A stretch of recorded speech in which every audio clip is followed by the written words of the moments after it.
Alright guys, so I heard some thunder outside. It's supposed to storm for a little bit today, so I figured, well, in fact it's raining right now. I figured that while I'm waiting out the rain, come inside and show you guys a little bit about what I've been up to lately. I know I haven't posted on this channel in quite a while. Okay, so first things first, as you might know, that I got some ceiling tiles up. I did not get enough to go all the way to the edge here, and some of them are off because they sent me two different kinds, if you can't tell. Most people won't really notice it, and I am going to have to go back through and kind of touch up some of this glue, caulking, whatever you want to call it, with some like permanent marker, paint, something.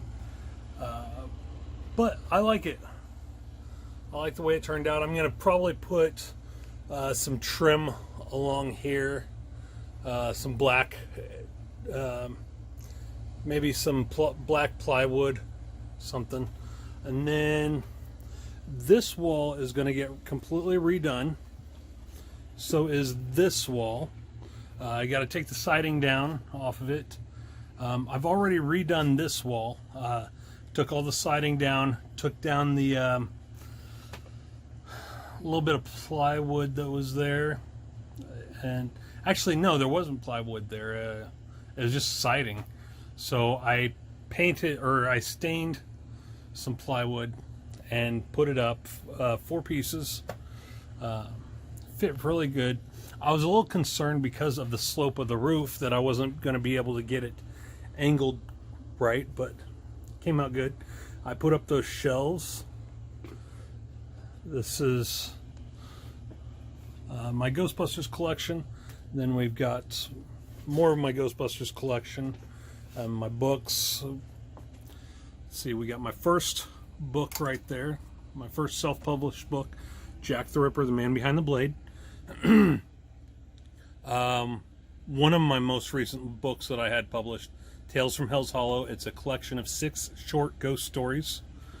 And then my children's books that I've been doing, Hollow Screams for ages 7 and up. We got Day of the Dolls back there, Ghost House, and The Haunted Skateboard, which is my latest. I'm also currently working on a full-length horror novel, so look for that coming soon. I'm about 75% done with it. So, and then we've got some, my former English and history teacher wrote these books, Kate McClure, Impossible Find, Impossible Road, and I Am Gwennifer. She's a good writer. I went to her author showcase a little over a month or so ago, bought these books. And then we have Ron Ripley's City of Ghosts and Moran. I need to get the others in the series. I've got the previous books through audiobook. I got the collection. Chase Darkness with Me, Billy Jensen. Then a few other, some New Science of the Paranormal, Evil Archaeology, and then some true crime and profiling and stuff books.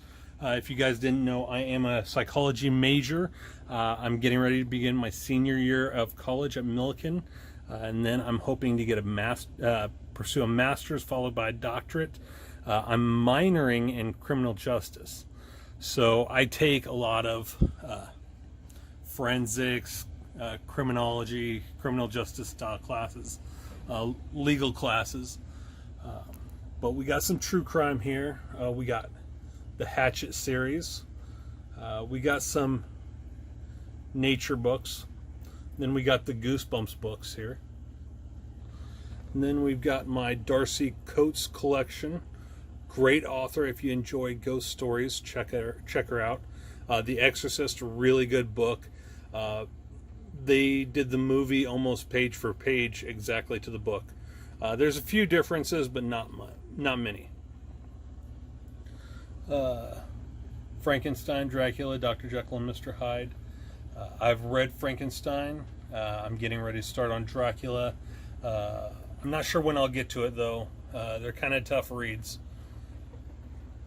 just because the print is so small, and they came out in the 18th, 19th century. So, and then Dan Brown. But yeah, I put these shelves up. I've got one more shelf I've got to put up somewhere.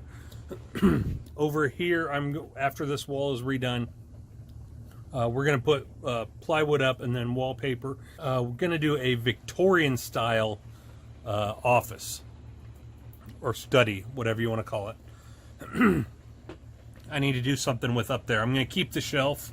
I'm going to put some, maybe like a cubby type thing up there so that I can put books on there. Plus, I can have my displays. And I'll show you real quick what the wallpaper is going to look like. All right, so I got it from Graham and Brown. This is the kind of design that's going to be on it. What's on the box here, and then it's going to be like this violet color. I don't know if you guys can see that too well, but it's textured. It's got like this velvety feel to the floral patterns, but that's going to go on those two walls in my office. And then at some point we're gonna redo the windows. We're gonna redo these windows. We're gonna take this one out, put in a storm window. In fact, I may even have to fix this wall, because when they built this room, I don't even think they got a permit for it or anything. They didn't actually connect it to the garage. There's a huge gap that I had to fill in along there. This is pretty much hollow. There's some insulation there, but not much. And it's just siding, I guess. I don't even know if there's any plywood behind there or not. So you get things like this, spiders and stuff that come in here, which this fall we're going to have the outside of the house sprayed down so that we can get rid of or at least detract the spiders and stink bugs and stuff from coming inside. Then we're eventually going to replace this window. It's just single pane. I don't really like it. I always worry about shattering it when I'm out doing yard work and stuff. So we're going to replace it. We're probably going to do 2 storm windows there. Something else I've been up to is these shelves in my garage gym. I'm not sure if you guys have seen these before. I know it's been quite a while, 8 months since I last posted.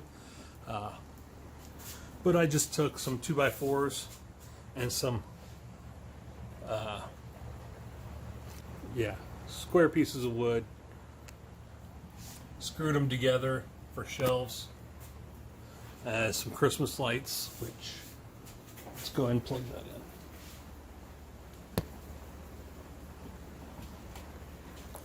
All right, and as you can see, I ran out of red lights, so I had to finish it off with some white lights, which are kind of changed to more orangish now. But my Funko Pops, some movie posters. Turn the slide off so you guys can see a little bit better. My Ghostbusters movie posters. I need to get the Answer the Call Ghostbusters, probably about the same size as that one. Put it underneath. I know not a lot of people like that movie, but I'm a big Ghostbusters fan, so it was entertaining for me at least. And we got Rocky Balboa there from Rocky IV, where he fought the Russian, Ivan Drago. And we got part of my action figure collection. I did the same thing with the shelves. We got Transformers there, Masters of the Universe, Ninja Turtles, and Star Trek, plus RoboCop there.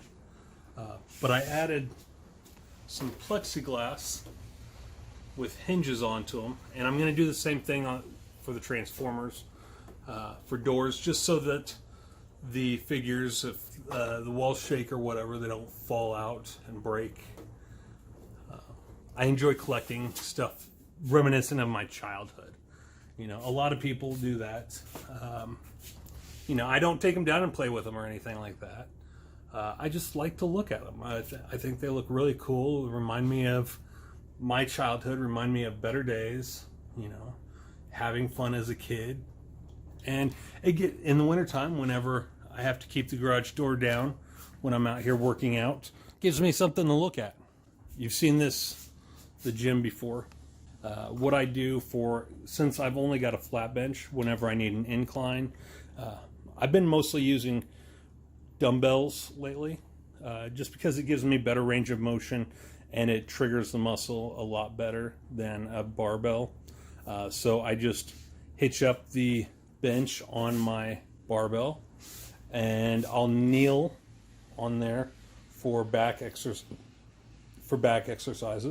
And whenever I need to do chest exercises, I just take my sandbag here, sit it on there like that. That gives me perfect seat to do my chest workouts. And then occasionally I'll take it down and lay it flat and work other muscles for my chest and back and use the barbell and stuff, and got some resistance bands there that I keep up because I have it as a standard part of my routine when I work chest and back and arms. And behind that we've got the Back to the Future 2 poster, one of my favorite movies, along with Ghostbusters and Rocky.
So what I'm going to do here is I'm just going to move this old windmill over out of the way where it's out of the yard.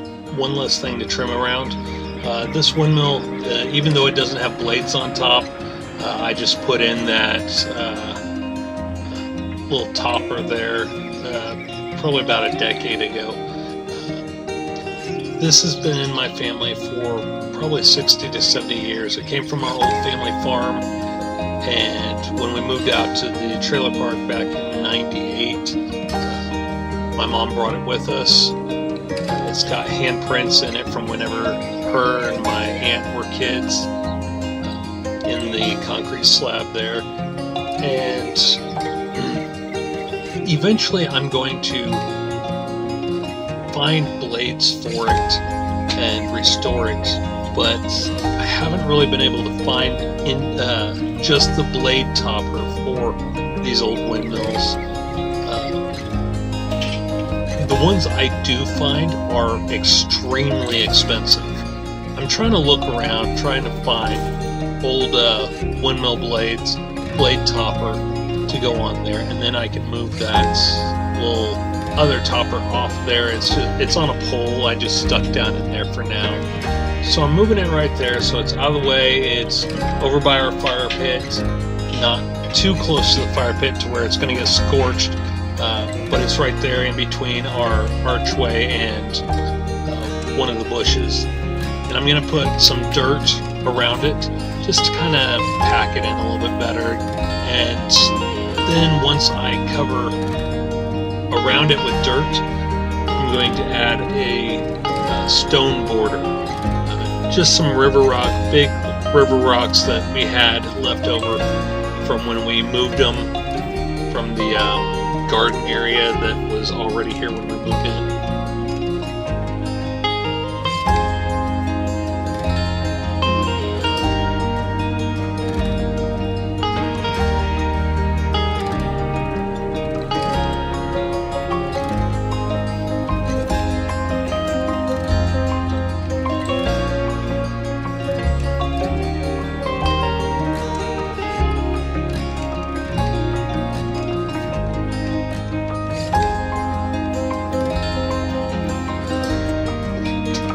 The dirt that I'm using has been, it came from the raised garden that I tore out about a month or so ago,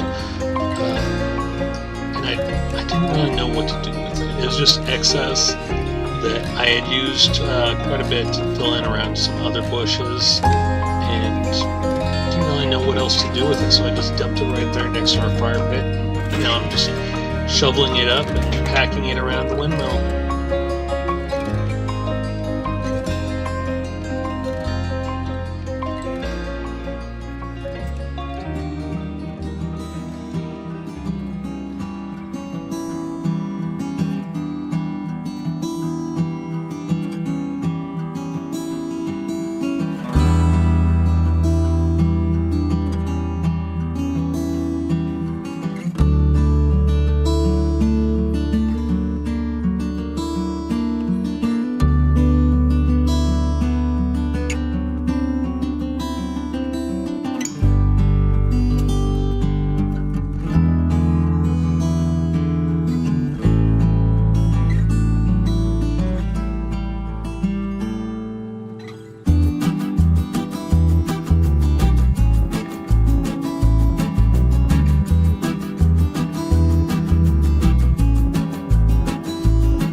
I installed the one over there by the door last year. They had brick there. It is just crumbling, so I took the brick and lined it. I'll show you here in a minute. I had the same block as this. We ordered 2 pallets of that block. Some of them were crumbling, which is why we're one short here. Kind of like that.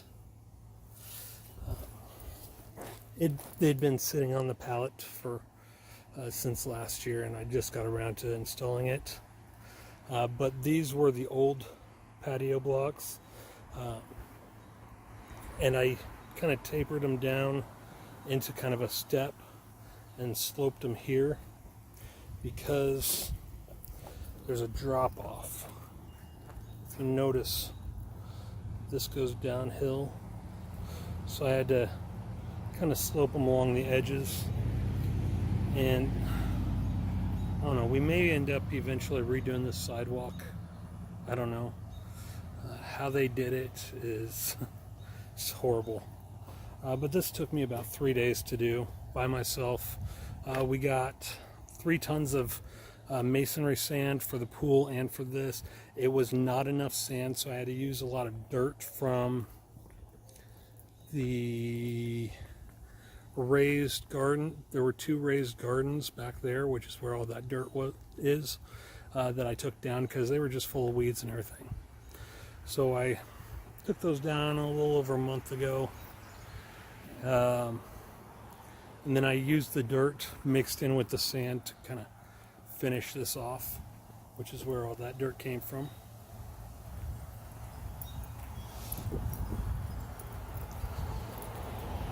And this is what I did last year. Got to clean it up a little bit. But we also did this last spring. We just dug a trench and filled in the river rock that was over there, over here. And as you can see, I'm going to have to redo it because it's full of weeds. And we didn't have any sand or anything, but we just wanted to get rid of the river rock. So we just put it in there with the stones. Probably going to redo it. I don't know, maybe here in a few weeks or next spring. Get it all level, get the stepping stones level and everything, and get that taken care of.